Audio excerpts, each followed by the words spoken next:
Mga kapatid, magandang gabi po sa inyong lahat. Kumusta na kayo? Samahan niyo akong muli dito sa aking vlog.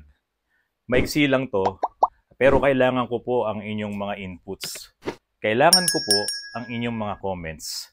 Dahil habang ako po ay nagba-vlogs ng mga bagay tungkol sa electric vehicle, noong pa man sana gusto ko na pong isama itong babanggitin ko po sa inyo ngayon. Kaya lang, parang magko-conflict kasi.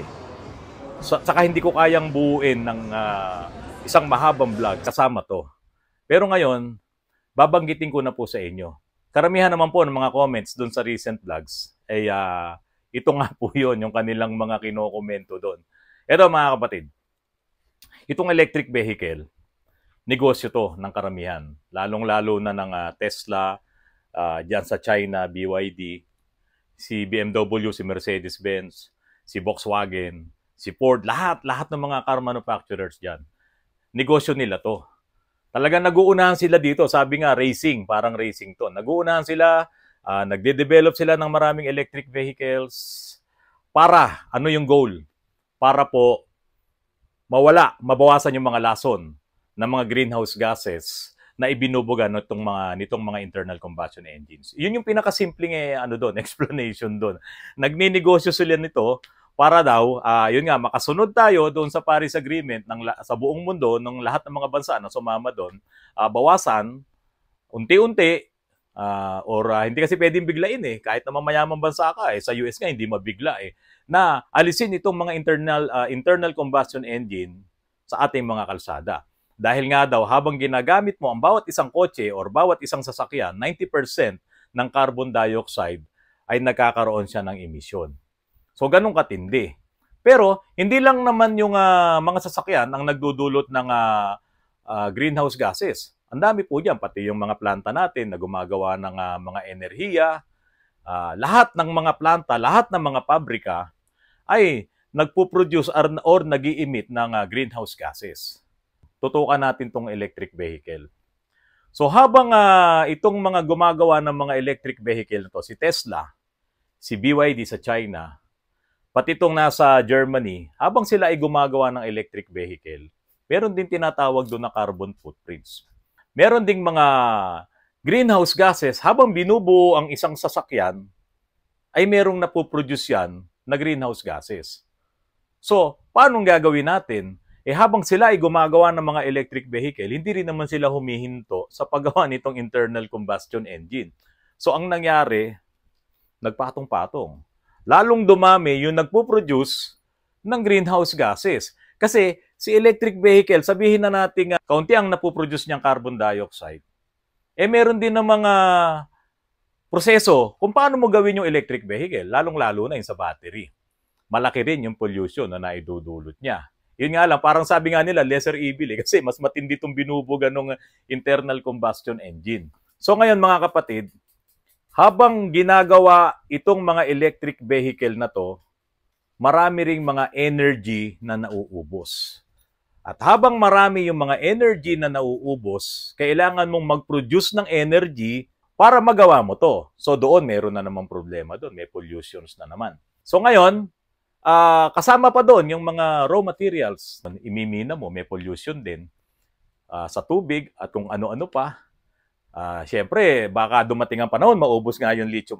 So, nag-develop ngayon ng sodium ion. Nandiyan lang. Sabi nga natin ng mga nakaraang vlogs natin, sa earth crust, sa dagat, sa salt, nakukuha yan. Pero ipoproduce mo rin, may proseso din.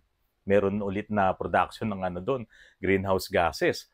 So, lahat pala, mga kapatid, lahat ng ginagawa natin, lahat ng pinuproduce natin, pati sa sarili nating bahay, meron tinatawag na carbon footprints. Nagpo-produce tayo ng mga ganyang lason. Hindi nga lang ganoong katindi katulad nitong pinuproduce nitong mga internal combustion engine, pati itong mga electric vehicle, pati yung paggawa sa kanila. Ganun po katindi. So ano ang mangyayari sa atin? Lalong tumindi yung pagkalason ng ating environment at lalo yatang bumigat yung problema. Kasi climate change global warming. Hindi naman huminto yung paggawa nito. Nandun pa rin sila. at ginagamit pa rin ng mga sasakyan. Pati dito sa gumagawa ng mga electric vehicle. Alam niyo po ba mga kapatid, itong si Tesla at itong si China na BYD, sila ang number one pagdating sa electric vehicle. Una si Tesla. Talagang ang production nila ng electric vehicle, number one sila. Tinalo nila itong mga nasa Germany. Ganun katindi. Pero mga kapatid, pagdating naman po sa sustainable production, ang nangunguna po ay BMW, Volkswagen, or VW, and Mercedes-Benz. At sumunod na lang yung iba. At nangulelat nga po dito ang Tesla saka ang BYD. So mga kapatid, ano ba yung sustainable production? O ito, yung sustainable production ay magpuproduce ka ng produkto mo or kung ano man bagay yan na hindi ka nakakasira, hindi ka nagdudulot ng pollution. Hindi mo nasisira yung natural resources. At nagtitipid ka sa enerhiya. At meron pa po, dapat safe ang iyong mga tauhan doon sa iyong factory, doon sa iyong production. Dapat safe sila. So, walang mga nalalason, walang nagkakasakit. Dapat safe yung inyong environment. So, pollution-free, environment-friendly talaga yung lugar mo. At yung mga gagamit at bibili nung produktong ilalabas mo, dapat safe. So, doon sa pinroduce mong produkto, dapat lahat yon ay safe sa end users. Yan po ang sustainable production. Ngayon mga kapatid, yan ang pinapractice ngayon nitong mga car manufacturers na nandito sa Germany. Tulad nga po nung sinabi ko sa inyo kanina na itong si Tesla at si China, si BYD, ay hindi sila nakapasa dito sa sustainable production. Sabi naman ni Tesla, gumagamit sila ng renewable energy. Ang dami nga nila ipinakita doon sa kanilang factory ng mga solar producing energy nila doon. Pero bakit sabi ng ICCT ay hindi sila nakapasa? Bagsak sila. Nangulelat nga po sila. So, bakit sila bumagsak? Hindi natin alam kung bakit. Kasi nga, marami rin po kasi nga criteria yon. Pwedeng nga yung mga raw material sila, saan magaling, doon sa kanilang planta. Kasi merong nagre-rate sa kanila yung ICCT. Yung International Council on Clean Transportation, yung ICCT. Yan po ay pambuong mundo. At napatunayan nga po na hindi makapasa dito si Tesla at itong si China, si BYD. So mga kapatid, yung sinabi natin kanina, yung sustainable production. Unang-una, dapat gumagamit ka ng renewable energy, sustainable energy, yung hindi nakakapulyot ng kalikasan, helpful para sa mga tauhan, at yung end users, dapat lahat ng mga produkto na ilalabas mo, dapat environment friendly, dapat safe, pati yung mga gagamit. So ngayon mga kapatid, parang meron silang problema doon. Paano naman yung mga ibang brands, sabihin natin yung galing ng China, galing ng India, at kung ano-ano pa na galing sa ibang bansa, kung hindi nga po sila pasado doon sa sustainable production, magiging safe po ba to sa mga end users? Yan ang unang tanong. Okay, so ngayon, sino po yung nagmamagaling dito na sila raw po ay pasado sa sustainable production? Sinabi ko nagmamagaling kasi nga, ang sabi nga ng ICCT, International Council on Clean Transportation, na silang nangunguna, si BMW. So, paano po bang ginagawa ni BMW? Si BMW po kasi, doon pa lang sa mga materials, sa raw materials na ginagamit nila, talaga pong pinag-aaralan na nila ng mabuti. Hanggat maari, hindi sila gagamit ng raw materials na mahirap hanapin, mahirap hagilapin, pagkatapos ay, pag hindi mo na kailangan, ay itatapon mo na. Halimbawa, yung lithium, or yung kung ano man yung nakahalo dyan sa baterya na yan. Di ba? Hindi pa naman siya rare talaga ngayon. Pero hanggat maari, ito inaaral nila to ng husto. Kung ano pa yung ibang magagamit nila. At si BMW, gumamit nga po siya ng hydrogen . At ang isa pang maganda po sa BMW, mga kapatid, alam niyo po ba na taon-taon, 10,000 sasakyan ng BMW, dinidismantle nila at kanila pong nire-recycle. Kinakalas-kalas nila lahat yan, kasama na yung mga steel, kasama na yung aluminum, mga plastics, mga glass, kasama yung mga wiring harness na sabi nga nila, nandoon kasi yung copper. So, hindi na sila kahit paano magagamit nila yon. So, kung 10,000 sasakyan nila taon-taon ang dinidismantle nila para i-recycle at ginagamit muli nila yon sa kanilang mga dinidevelop na mga bagong sasakyan ngayon. Yan po ang ginagawa ni BMW. At yan din ang ginagawa nung dalawa pa nilang kapitbahay, si Volkswagen at si Mercedes-Benz. Bakit po?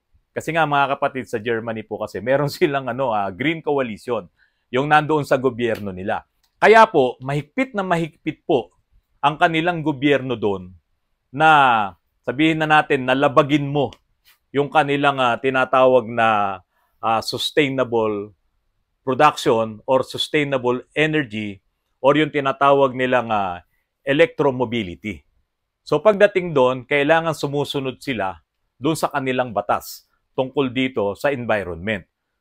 Mga kapatid, kung tutusin, bibilib talaga tayo sa ginagawa ng itong mga car manufacturers dyan sa Germany. Kasi mahal na mahal nila yung kalikasan. Kaya nga, doon pa lang sa materials, sa pag-procure nila, sa pagbili nila ng mga materials na ginagamit doon sa mga ginagawa nilang mga sasakyan, ay talaga pong binabasihan na nila yung tinatawag na sustainable production. Kasi po, sa pagbili mo ng mga materials, dapat yung materials na bibili mo hindi nakakasira ng kalikasan. At hindi rin masisira yung bansa na pinagkuhanan mo nun. Ganun katindi sila. At sila po, yung kanilang mga supplier, yung mga gumagawa ng mga parts ng kotseng binubuo nila, itong BMW, ay talagang stricto sila. Dumadaan yon, sabi nga, sa butas ng karayom. Kung itong gumagawa ng mga parts na ito ay hindi gumagamit ng renewable energy or ng greener energy, hindi nila ito tatanggapin. Bawal sa kanila yon. Ganon sila kahigpit. At sinusundan nila yung kanilang tradisyon ng paggawa ng sasakyan. Yun nga yung sinabi ni Perry Porsche na huwag kang gagamit ng mga materyales or mga bagay na mahirap i-produce, mahirap hanapin. At pagkatapos, pag hindi mo na kailangan, pag naluma na, itatapon mo na lang. So dapat ang ginagamit nga nila, yung nare-recycle. Kaya po, yung kanilang mga sasakyan na 10,000 taon-taon na dinidismantle at nire-recycle, at doon mga kapatid, yung grupo na nagre-recycle na to, ay grupo talaga na under sa BMW. Hindi po ito yung katulad dito sa atin, halimbawa dito sa Pilipinas, yung mga junk shop na ibibigay natin doon yung mga bakal natin, yung mga aluminum natin, tapos dadali nila doon sa kung saan nila ibebenta ulit yon na nagre-recycle. Ito po hindi. Mismong taga BMW ang gumagawa ng dismantling, recycling, at kasama sila sa gumagawa ng mga design ng mga bagong BMW cars nila. At iyon na nga po, marami na po silang electric vehicle dyan. Ang BMW po kasi mga kapatid, gumagamit siya ng 100% na renewable energy. Greener energy. Hindi sila gumagamit na ng coal, ng gasoline, ng diesel. Hindi sila gumagamit sa planta nila. At lahat doon sa kanilang planta, sa kanilang production, lahat po doon ay environment friendly. At sabi nga po nila, every kilowatt hour na hindi mo magamit na energy is a good energy. Kaya doon talaga nagtitipid sila. Ang importante doon, sila nagre-recycle. Ginagamit nila yung mga bagay na yan para makatulong sila doon sa environment. At kaya nga po sila nagtap at nanguna sila at naging role model po sila dito sa sustainable production. Napaka-importante po kasi noon. Kapag ka po lahat ng mga car manufacturers ay naabot or nagaya itong si BMW, si Mercedes-Benz at si Volkswagen na gumagamit ng sustainable production at talaga pong malulusutan na natin itong problema sa climate change. Kasi malaking porsyento po yan. Biro mo, doon pa lang sa planta nila, renewable energy na sila. Gumagamit na sila ng geothermal energy, photovoltaic energy, lahat po yan. Ano pa ba? Yung solar energy, yung wind farm, gumagamit po sila niyan. Napakalaking bagay po nun, mga kapatid. Kaya po, itong sinasabi ko nga po sa inyo, paano ngayon?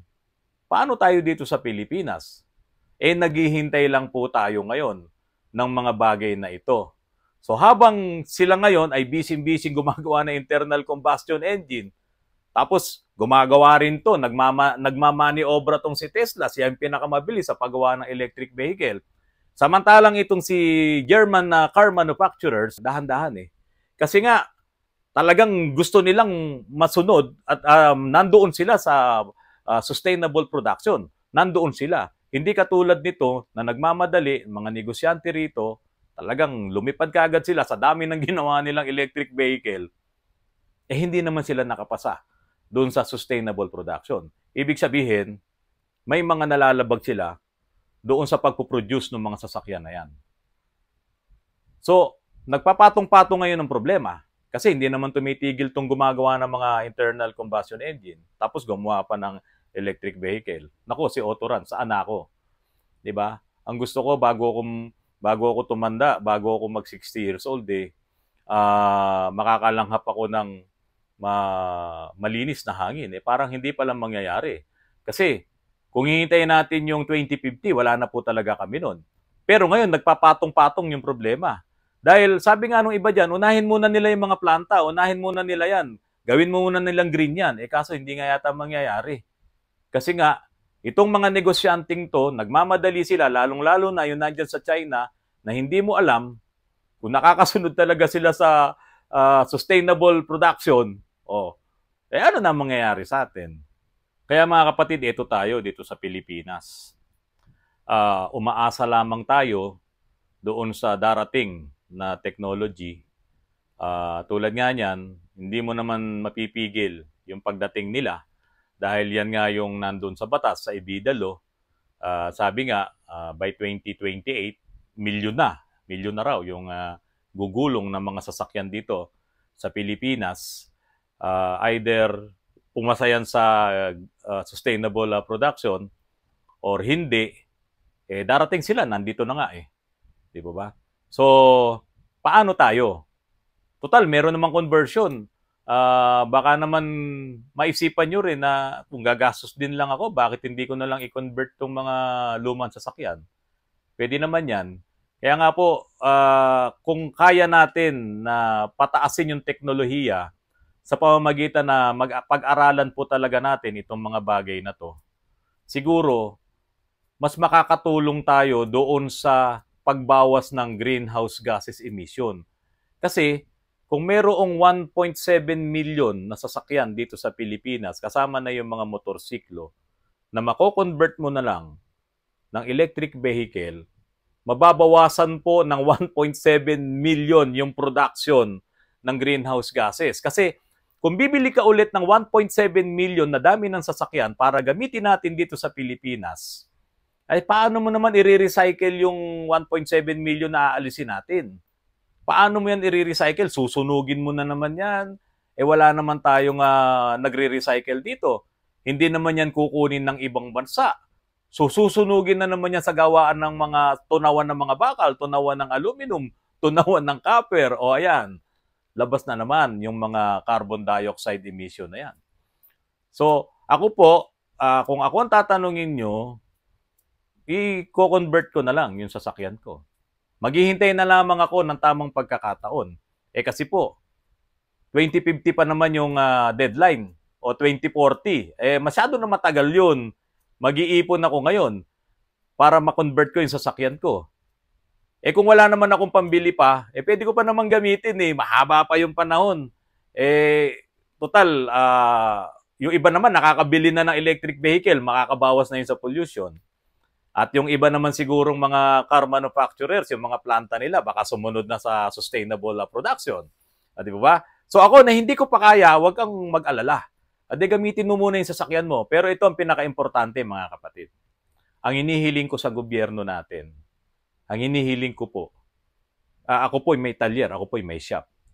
Talagang hanggat maaari, yung mga ipinagagawa sa amin, pag talagang nagpupulyot na siya ng environment, sinasabi na namin na ipaayos mo na to, pa-overhaul mo na to, kasi talagang matindi na yung pollution na nagagawa niya.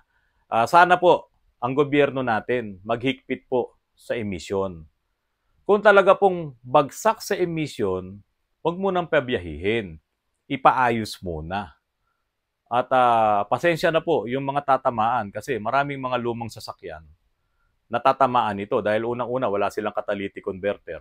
Doon pa lang babagsak na. So paano gawin? Problemahin yan, tulungan tayo ng gobyerno. kung hindi pa natin mabibili yung mga mamahaling sasakyan na yan na maglalabasan at hindi pa natin mako-convert yung mga sasakyan natin para maging electric, tulungan tayo ng gobyerno. Ano ba ang pwede nating gawin para mabawasan yung lason na ibinubuga ng ating mga sasakyan?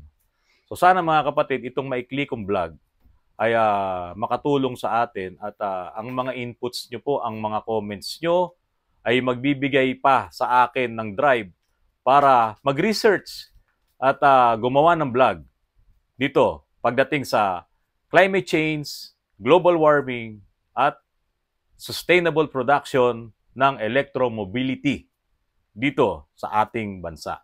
Maraming salamat po sa inyong lahat.